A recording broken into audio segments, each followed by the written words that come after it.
Hello world, and we are back. My name's Kyle Fischl. This is going to be episode 132 of my poker vlog.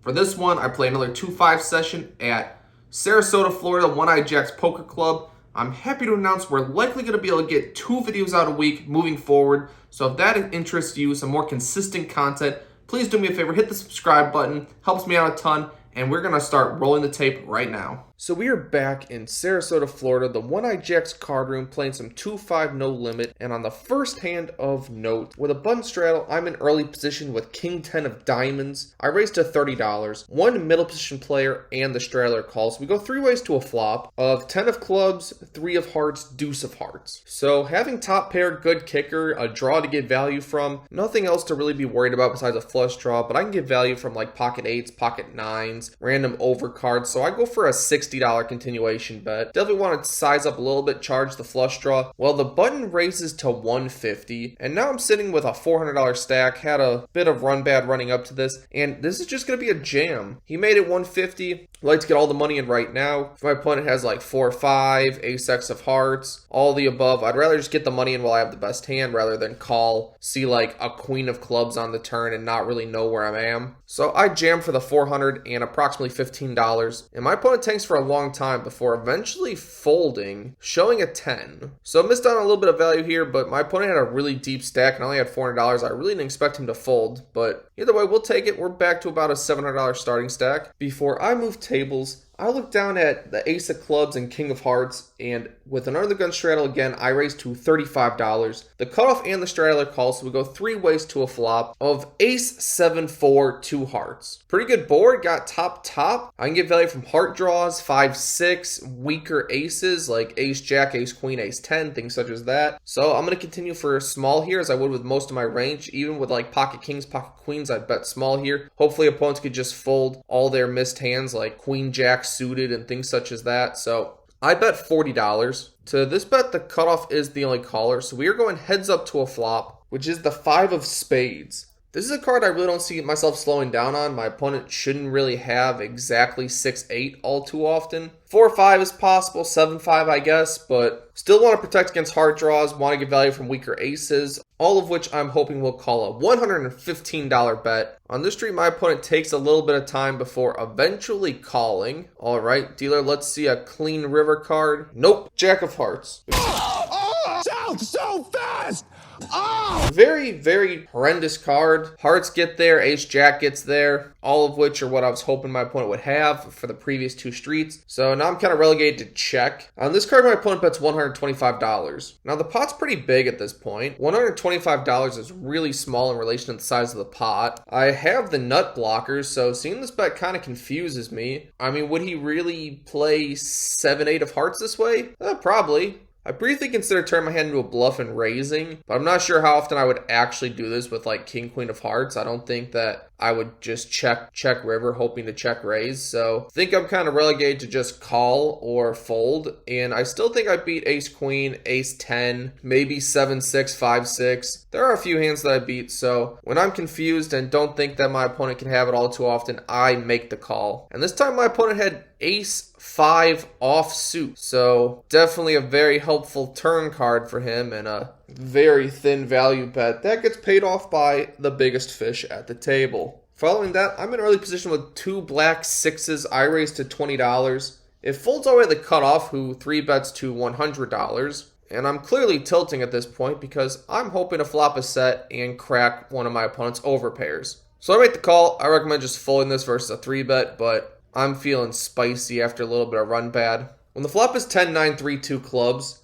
I mean, this is just a lot better for my range than my opponent's. Like, he really shouldn't have 9s or 10s all too often, where I easily could. I could have 9, 10, jack, queen, 8, 7, 8, things such as that. But none of this dissuades my opponent. He bets $75. Down bet, I'd say, is very standard. He would do this with all his ace-x, all his overpairs, pretty much his club draws like ace, jack of clubs, things such as that. So Thinking I'm beating a good portion of his range while still losing to overpairs, I think this is just a call. I expect him to slow down if the turn gets a little bit dicey, so I eventually call this 75. When the turn is the 7 of clubs, I now have a gut shot straight flush draw, and my opponent decides to bet $125. I'm very confused at this point. This board is a lot better for me than my opponent. I really expect him to slow down a lot on this extremely wet connected turn card, but he continues to bet small. I guess in my mind, the hand that makes the most sense is like pocket queens with the queen of clubs. Just an overpair with a club draw is the only thing that I can really think of right now, which I'm not doing good against at all, doing quite poorly. So I finally eventually let this one go after wasting $175. Let me know what you think he had in the comments below. Alright, so the run bad's over. We're going to win a hand here. Early position again, I have pocket nines, hearts and diamonds, feels pretty good. I raised to $20. Player to my direct left calls and the cutoff calls.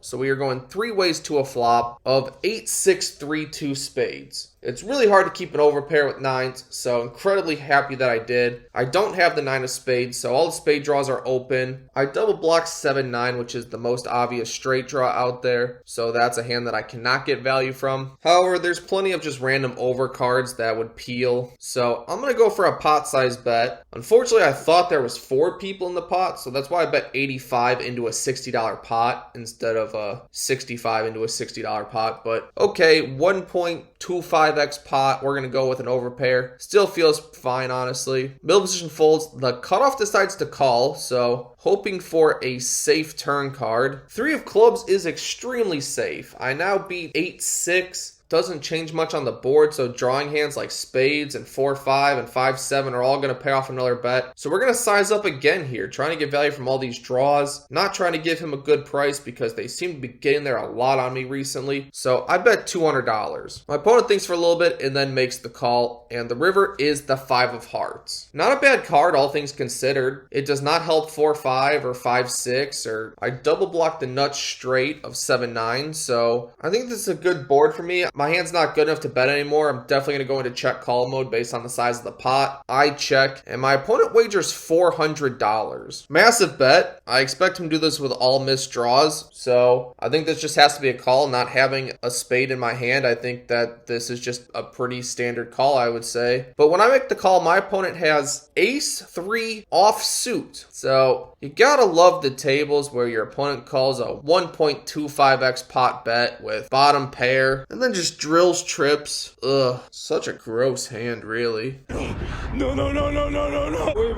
Wait.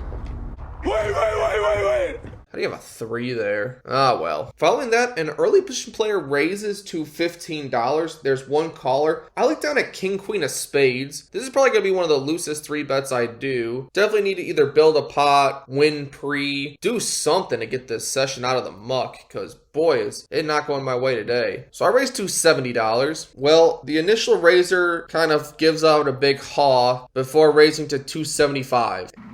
I'm in danger. And king queen against a 4-bet is a horrible hand. It has so much reverse implied odds. King or queen high board, you're pretty much usually going to be against ace king, ace queen, pocket aces, pocket kings, pocket queens. Like, you could hit your top pair, good kicker, and be drawing almost dead. So this is going to be one of those kind of psi 3-bet folds. And my opponent shows pocket kings, so I am very much running into it today. But that's okay. We have pocket nines again. Worked out so good last time. 2 players limp. Okay, well, I'm going to raise to $20 because, you know, pocket nines, pretty good hand. Player to my direct left calls, and both of the limpers call as well. So this time we are going 4 ways to a flop with nines. And the board comes 4-4-5 rainbow. So we continue to flop over pairs with nines. Not that easy, honestly. But in this hand, the first limper leads for $45. And then the second limper calls the $45. Honestly, in this configuration, I think all options are open. You can raise and hope to just take it down now and have your opponent fold his ace 5s and pocket 6s and 6-7, things such as that. You could call, just see what develops you have position. That's a pretty safe option. And honestly, you could just fold. I mean, these guys are limp callers. They could actually have like ace 4. They got a 4-5. They got pocket 5s. Like, they actually have all the best hands in range. So, I mean, this one's kind of a tough spot, but I decide to call. I think it's too weak to just give up so far. I can peel peel one. There are straight draws and fives that could do this, so I make the call for one street. The later position folds, and when the turn is the 10 of clubs, now the first limper checks, and then the second limper bets $150. So an overcard makes this an easier fold, but even if this was a really safe card, I'd probably just let it go. Like, against two players both showing some kind of aggression in this hand, I think it's unlikely an overpair could be good against two different people, so I eventually let it go, and we'll fast forward to the river. It goes check check on the 7 of clubs when the first limper calls, and second limper had pocket jacks, so really not getting some favorable card distribution today. Kind of running into it a lot, but on a final hand of note, a very late position raises to $10. It's not a straddled pot, he just opens to 10. I'm on the button with pocket kings. Finally a premium. I'm going to raise to 30. Nothing more to say here. We have kings. Hopefully we can hold with them. Well, the big blind calls and the opponent that opened to $10 calls as well. So we are going 3 ways to a flop of queen deuce deuce rainbow. About the safest board in the entire world when you have pocket kings. And that's kind of a good thing when the big blind leads out for 45. Now, in this spot, he could easily do this with king, queen, ace, queen, as well as a random deuce. So I'm hoping for the latter. I'm hoping he just led with a queen because his opponent had led with some top pairs in the past. So hoping just keep him in there for a few streets of value. When the initial aggressor folds, I'm going to just make the call. Hopefully he barrels again. Otherwise, I can put in bets of my own being in position. The turn is the 4 of clubs, and my opponent does not disappoint. He bets $150. I'm not really worried about any run out really, besides an ace or a queen hitting. So barring 5 bad cards, if my opponent has ace queen, I think this is a fine just call and hopefully raise river or bet river myself. So I call the $150 on the turn. The river is the 3 of spades. Not that there were many bad river cards, but that one's very safe. I mean, my opponent just can't have ace 5 or 5-6. It's literally not possible. Pocket 3 is not impossible, but highly unlikely. And now my opponent checks to me. I definitely want to help myself crawl out of the hole here. I feel like jamming because I have about $600 in my stack, but I really kind of want a crying call from a queen jack, queen 10, ace queen hand. So I only bet $275, right around half pot, but it appears to be too much as my opponent eventually folds. So can't even get like the max on kings, but honestly winning a hand feels pretty good at this point, so we'll take it. Shortly after that, the table breaks and I'm pretty much done for the day. I did not get a seat on the new table, so on this day we are into the game for $2,300, out of the game for about 12, which is a loss of $1,100, which equates to $220 an hour or 44 big blinds an hour. Ouch.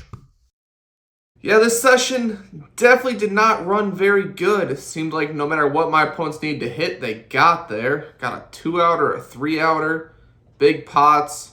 Guess you can fold the ace-king at some frequency, but not really interested when there's missed draws and other hands that I beat available. So this one's going to be an L, but I have plenty of ones to come, including a massive win that's coming up. Please stay tuned, and I will see you on the next one.